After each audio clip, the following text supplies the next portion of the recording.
Pessoal, vamos lá então falar sobre eletrólise aquosa, muito recorrente nos vestibulares, tá? Que é o professor Rafael Veloso de Química. E a eletrólise aquosa é uma eletrólise que tem, né, por mais óbvio que seja, que tem água, tá? A água naturalmente ela faz esse processo aqui, ó, chamado autoprotólise. Então, automaticamente ela se quebra e libera um próton, tá? Então, a água naturalmente ela vai liberar um próton H+ e uma hidroxila. Isso vai acontecer em um equilíbrio químico, tá, gente? Então, no mesmo ponto que essa reação acontece nesse sentido aqui, ela vai acontecer em sentido contrário também, tá? Beleza. Então, a água faz esse processo, só que olha só as quantidades, ó, a proporção das quantidades. Se eu pegar 1 litro de água, eu vou ter aproximadamente 56 mols de H2O nesta forma aqui lá dentro. A quantidade de H+ que eu vou ter nesse mesmo litro de água é 1 vezes 10 a menos 7. Isso é 0,1, 2, 3, 4, 5, 6, 7 mol por litro. Então a quantidade é muito pequenininha. Por isso que a gente fala que a água não conduz bem corrente elétrica, porque a quantidade de íons, né, esses íons aqui, ó, é muito baixa, tá? Mas ela faz esse processo. Então, se eu for fazer uma eletrólise aquosa, eu vou ter estes íons aqui presentes na água. Aí eu vou fazer o seguinte, eu vou colocar esses íons aqui presentes na água, tá? Aqui, ó, aqui eu vou ter H+. Deixa eu colocar mais fininho.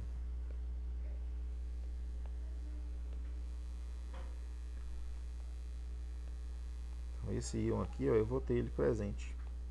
Vou colocar alguns aqui.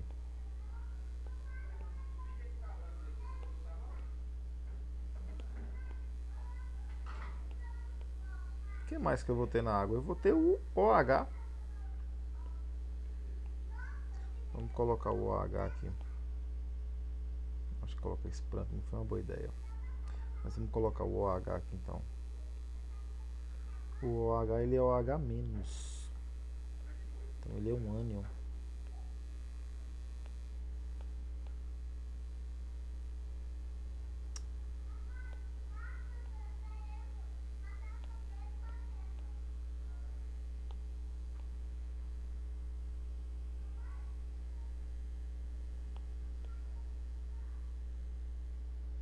Seis, sete, cinco, três, sete. Então nós vamos ter esses compostos aí, tá? Que vão estar distribuídos aí em uma solução aquosa. E para essa solução não pode ter só água, tem que ter algum outro componente. Geralmente você usa um sal dissolvido, mas pode ser um ácido, pode ser uma base também, mas você tem que gerar uma solução e essa solução tem que conduzir bem corrente elétrica, né? Tanto é que o nome desse líquido aqui, ó, que a gente deu na última aula, é eletrólito. E eletrólito conduz corrente elétrica, tá? Então eu vou dissociar um sal aqui, ó, NaCl, né, sólido. Aqui eu não preciso aquecer, não preciso gastar toda aquela energia. Vai formar Na+ aquoso e Cl- aquoso. Então, aqui dentro dessa solução eu também vou ter o Na+ e o Cl-. Então vamos colocar aqui, ó, o Na+. A gente tem uma menininha ali que tá conversando demais. Vou fechar a janela aqui.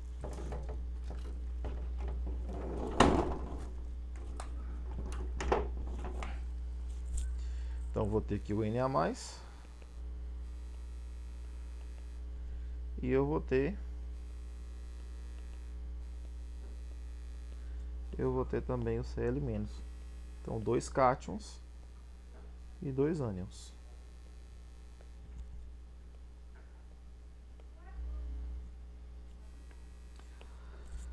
E aí o que acontece? Durante a eletrólise a gente pode perceber que nós temos um polo negativo e um polo positivo. O polo negativo é sempre o menorzinho aqui, tá? E o polo negativo vai distribuir os elétrons. Então os eletronzinhos virão por aqui, inicialmente. Então esse polo aqui vai ficar cheio de elétrons. Esses elétrons eles atraíram, lá na eletrólise ígnea, na nossa última aula, eles atraíram o sódio, o Na+, lá na última aula. Só que agora nós não temos só o sódio. Nós temos o sódio e temos o H+ também. Então são dois cátions. E o que acontece, o que se percebe é o seguinte, que só um desses dois que vai realmente reagir. Não os dois, tá? Só um deles. Mas vai ser o H+ ou vai ser o sódio? Aí a gente precisa verificar isso para poder responder. Essa é a grande diferença entre a eletrólise aquosa e a eletrólise ígnea. Na eletrólise aquosa, você vai ter o H+ competindo com o cátion, o H+ que vem da água, e o OH- competindo com o ânion do sal. O sal liberou esse ânion aqui, ó, o Cl-. Só que aqui os dois vão competir. Então, ou o OH- reage, ou então o cloreto. E a gente precisa saber qual desses dois que reage. Para isso, a gente usa uma fila de preferência de redução, para saber qual desses dois aqui que é mais fácil de reduzir, se é o H+ ou se é o Na+, e uma fila de preferência de oxidação para saber se é a hidroxila ou se é o cloreto que reage. Tá? Olha lá, apenas um cátion e um ânion reagem. Mas qual? Então a preferência de redução respeita essa ordem aqui. Ó. Esses que estão deste lado esquerdo são muito difíceis de reduzir e tem uma lógica de eletronegatividade aqui. Ó. O pessoal da família 1A, o sódio, por exemplo, eles naturalmente vêm com um elétron na última camada. Então eles perdem esse elétron, né, e fica, por exemplo, Na+, e ele fica com 8 na última camada dele. Porque se ele perde um da última camada, fazendo a distribuição dele aqui, ó, deixa eu fazer aqui embaixo. 1s2, 2s2, 2p6, 3s1. Então, se ele perde esse elétronzinho aqui, ó, então essa camada deixa de existir. E a última camada ele passa a ter 2 com 6, passa a ter 8. Então ele fica estável. Então não é vantagem para ele reduzir, receber elétron não é vantagem para ele não. Só que às vezes ele é forçado, né? Então, mas é muito difícil ele reduzir. Se tiver alguém para reduzir no lugar dele, ele não acaba que não vai ser forçado a reduzir, ele vai deixar o outro ir na frente dele, tá? Então essa ordem aqui é uma ordem crescente, é do pior para reduzir até o melhor para reduzir. Então os caras da família 1A, eles são bem ruins para reduzir. Depois, segundo lugar, os da 2A. Depois o alumínio, né, o íon alumínio 3+. Depois vem o H+, que é da água. Esse H+, na eletrólise aquosa sempre vai estar presente, porque ele vem da água. E depois todos os outros vão reduzir mais fáceis do que o H+, tá? Então aqui é fácil de reduzir e aqui é difícil de reduzir, tá? Então essa é a preferência de oxidação. Já a de redução, essa daqui. A de oxidação, ó, quem que é difícil de reduzir, de oxidar, de dar elétrons? O flúor. E tem uma lógica nisso. Por que o fluoreto é difícil de dar elétrons? O flúor, ele é o mais eletronegativo de todos os elementos da tabela periódica. Então ele é o que tem mais facilidade de absorver elétron. Se ele tem muita facilidade de ganhar elétron, então dificilmente ele vai querer liberar, certo? Então ele vai ser dificilmente ele vai oxidar. Depois nós vamos ter todos os íons oxigenados, com exceção deste HSO4-, tá? Os íons oxigenados também dificilmente vão ser oxidados, porque eles têm vários oxigênios, né? E o oxigênio é eletronegativo.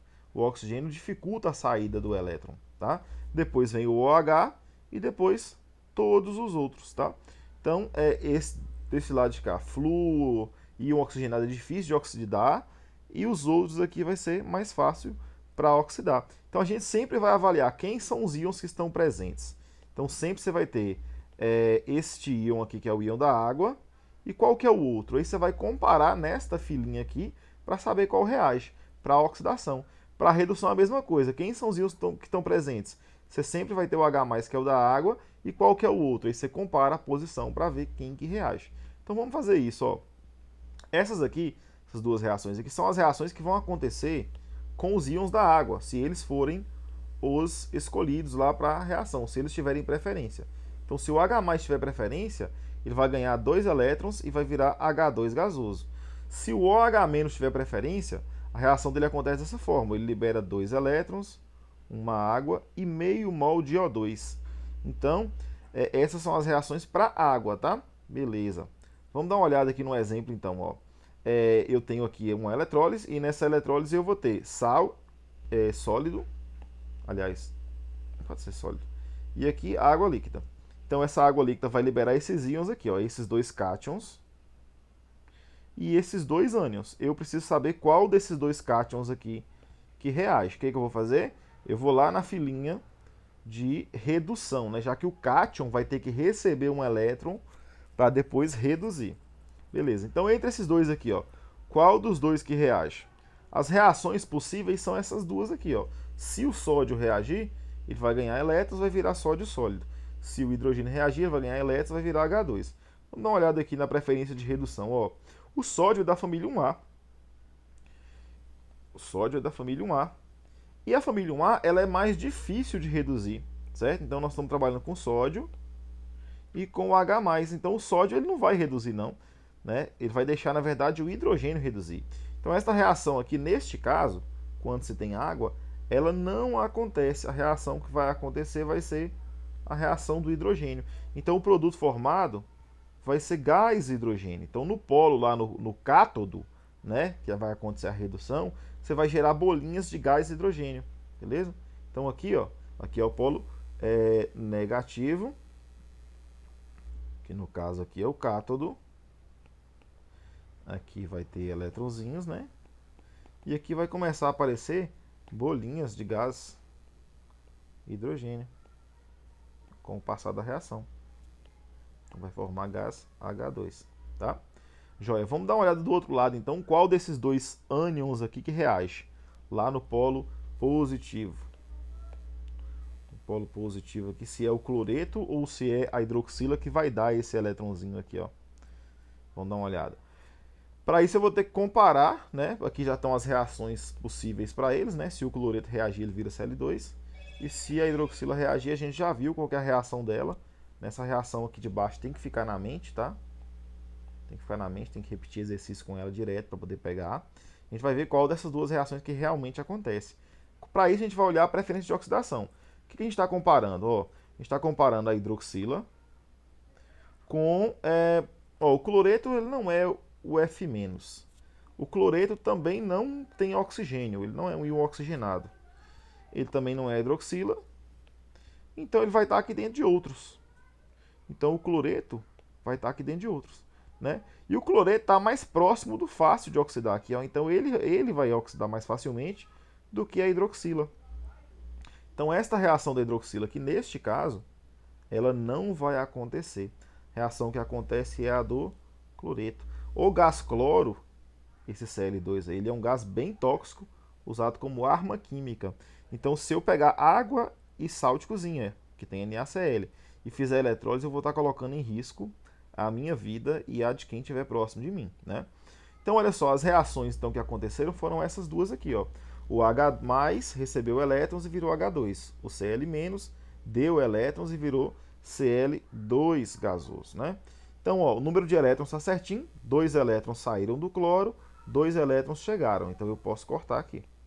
E aí, a reação global que eu chego é 2H+, mais 2Cl-, forma H2 gasoso mais Cl2 gasoso. Eis a equação global. Então o esquema é esse. O que você precisa saber para você ir bem nessa parte? Você precisa lembrar, uma coisa que os alunos geralmente têm dificuldade. Como que o sal se separa? Isso daqui, ó. Como que o sal, que cada sal se separa? Dissociação salina. Tem que dar uma revisada. E aí tem que comparar os cátions, né, na fila aqui dos cátions de redução, que o cátion reduz, e os ânions na fila de oxidação, para saber quem que vai reduzir. É só isso, tá? Então, um abraço.